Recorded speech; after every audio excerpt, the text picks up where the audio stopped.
Yo guys, and welcome to my video. Musim-musim nak raya ni kan, semua orang tengah kira bajet nak beraya dengan telefon baru, betul tak? Sama ada nak pentingkan gambar, nak tengok video, ataupun nak buat main lagu, ataupun maybe a few things, contohnya macam ambil effect dalam telefon tu kan.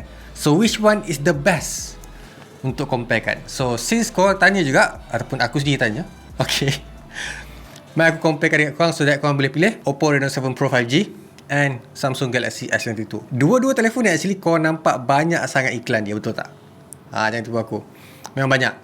So apa specialnya antara dua telefon ni? Mana satu yang lagi bagus lah kalau nak di-comparekan, since we all are going to buy dah nak raya dah, nak beli dah.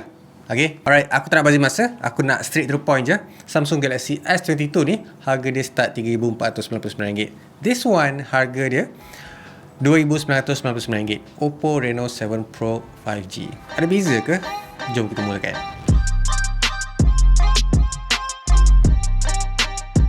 Alright, sekarang comparison yang pertama, that is dia punya bateri. Telefon ni actually packs quite a lot, 3,709 mAh. It's not small kalau ikutkan. Untuk dia punya size tau, aku cakap ni bergantung pada size juga. Kalau cakap bateri tu besar, tapi kalau ikutkan badan dia lagi besar, boleh packs like 10,000, memang aku akan cakap sikit lah. Lepas tu dia boleh tahan sampai 4 jam. Kalau korang main game contohnya, dia akan last kalau ikutkan. Ada advantage-nya dekat sini lah, sebab dia support wireless charger. This is the only thing yang support, ataupun yang aku boleh kata ada advantage dari segi dia punya wireless charger. And dia support sampai 25 watt fast charger daripada Samsung. Kalau adapter lain aku tak sure sangat, tapi mengikut Samsung dia boleh support sampai 25 watt. Pergi dekat Oppo Reno 7 Pro 5G ni, this one packs quite a lot actually, 4,500 mAh. It's huge kan? A huge difference daripada Samsung Galaxy S22. And dia boleh tahan sampai 6 jam, tak ada masalah. So kalau korang guna overuse ke apa ke, memang tak ada masalah. Unless kalau korang main game sikit, expect dia akan last ataupun last dalam masa like 6 hours ataupun 5 hours. Quite decent kalau ikutkan. And dia punya size actually quite big kan, kalau korang boleh tengok dekat sini. Macam aku cakap, this one doesn't support that wireless charger, tapi korang guna ke? Yang bagusnya dekat sini, aku boleh bagi kredit dekat Oppo. Dia boleh support fast charger Super VOC, that is 65 watt. How fast is 65 watt? Dia boleh penuh dalam masa 31 minit je untuk 0 to 100. And those punya method actually quite good sebab dia ada proprietary charger. And bila ada proprietary charger, telefon ni is actually quite cool ataupun lagi sejuk bila charge berbanding dengan Samsung S22 ni. So dia punya 25 watt rendah tu still buatkan telefon akan rasa panas. And aku faham kenapa Samsung kekalkan 25 watt. Sebab dia tahu telefon dia akan panas and dia tak nak ambil risiko benda tu. Plus dia punya charging time pun lama juga. Dia macam 1 jam lebih macam tu lah. So advantage dekat sini actually ada dekat Oppo Reno 7 Pro. Tak lupa juga Oppo actually dia bagi 65 watt tu ataupun charger tu ada dalam kotak.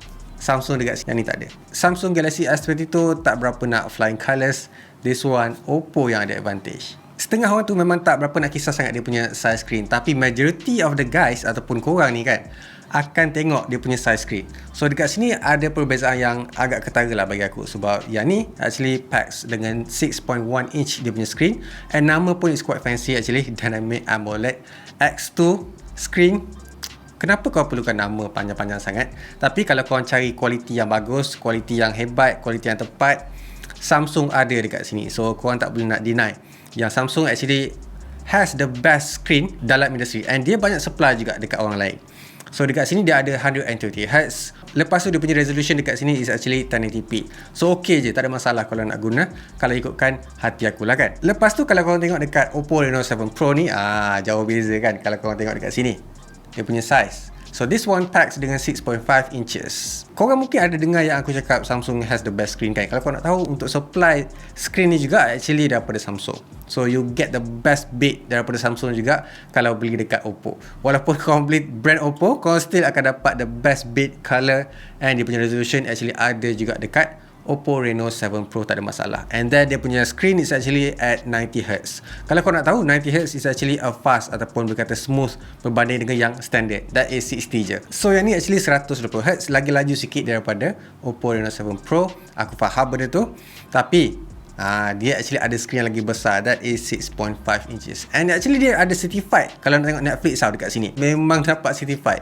Samsung tak dapat dekat sini. So kalau korang tengok movie on the go dalam Netflix, Oppo Reno 7 Pro actually ada kelayakan yang dia perlukan untuk tengok movie lagi best lah. Kita pergi dekat camera department pula. Kali ni dia ada 50 megapixel and this one juga ada pakai 50 megapixel. Nampak sama je kan? Actually quality dia is a bit different kalau ikutkan. Oppo Reno 7 Pro actually ada dual flagship camera. Sensor IMX766 untuk dia punya kamera, and yang pertama juga IMX709 sensor pada kamera yang depan yang develop oleh Oppo and juga Sony. Tapi setting kamera dia orang ni is a bit different. Tapi kita fokuskan dekat main sensor je, so senang sikit. Dua-dua dapat tangkap gambar yang detail lah, macam yang korang tengok dalam setiap gambar yang aku tunjuk sekarang ni. Korang tak akan go wrong pun kalau tahu apa yang korang nak. Contohnya kalau dekat sini Samsung lebih kepada shadow sikit, manakala Oppo lebih kepada macam a bit HDR dan terangkan semua benda. So kalau cakap pasal personal preference, Oppo nampak lebih flat, tapi Samsung nampak macam over process sikit and contrast is a bit strong.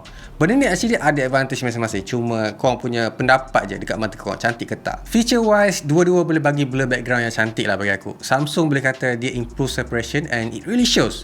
Tapi Oppo boleh buat setiap lampu dekat belakang tu nampak lawa, boleh buat bokeh flash portrait, lepas tu boleh pilih lagi level bokeh sampai 25 aperture yang ada. Bagi aku ni adalah pilihan masing-masing. So kalau korang cakap yang lawa, lawa lah. Kalau yang tu lawa, yang tu lawa lah. Dua-dua kamera ni actually mampu record video sampai 4K. Kau akan nampak lagi stabilize. Memang bagus dekat kedua-dua phone. And sebenarnya dua-dua phone ni actually boleh bagi extra stabilization kalau nak, in case kalau buat aktiviti lasak ataupun macam running ke. That's why dia letak extra stabilization.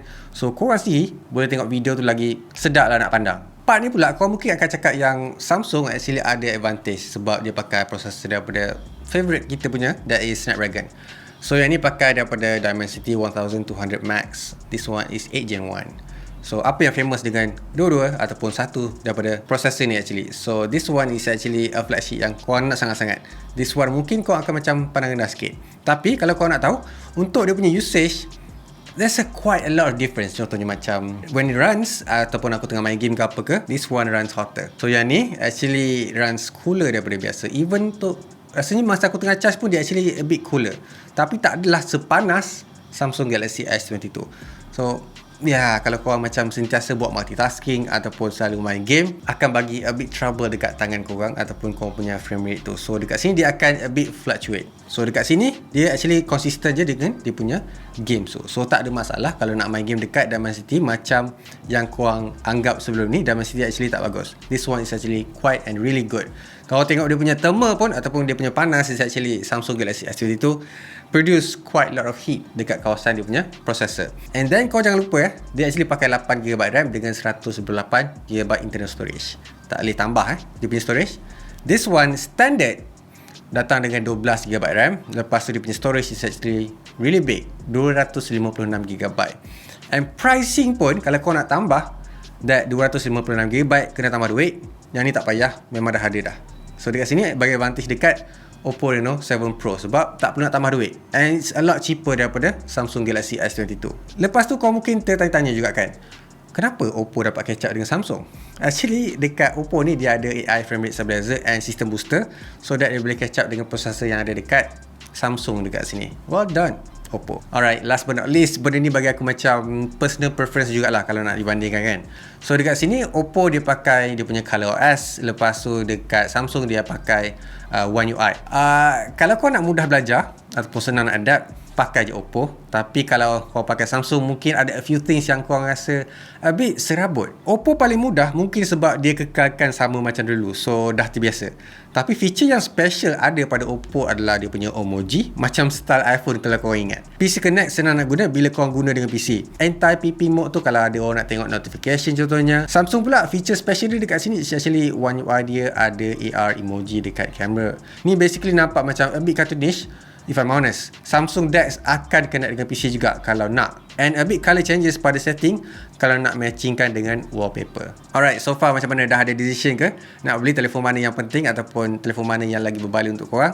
That is telefon yang harga bawah RM3,000 and telefon yang harga like RM3,500 ke bawah. Beza dekat sini is actually quite a lot. RM500 tu actually tak small, tak kecil pun. Boleh makan sebulan RM500 tu. So korang akan dapat contohnya macam wireless charging. Memang kalau korang pakai jam ke kan, nak top up telefon lain ke, boleh juga. Dia ada telephoto lens. Untuk fotografer maybe akan jadi favourite. And yeah, tu adalah advantage dia. Tapi ada disadvantage juga. This one ada charger yang quite slow, 25 watt, 1 jam lebih, not really fast. Tapi walaupun dia ada wireless charger, dia punya wireless charger reverse tu actually quite slow nak guna, ataupun untuk jadi efficient ataupun friendly enough untuk guna, tak berapa nak prefer. Tapi dekat sini Oppo Reno 7 Pro, dia packs quite a lot. Kalau korang suka skrin yang besar, ada dekat Oppo dekat sini, 6.5 inches dengan skrin yang boleh kata berkualiti, sama macam Samsung juga. Fast charging speed 65 watt tu is really a deal breaker, sebab 30 minit je boleh charge 0 to 100. Tapi advantage dekat Samsung actually dia ada water resistant IP68. Yang ni tak ada. Macam biasa guys, if you like subscribe, so keep smiling and I'll see you guys on my next video. Bye!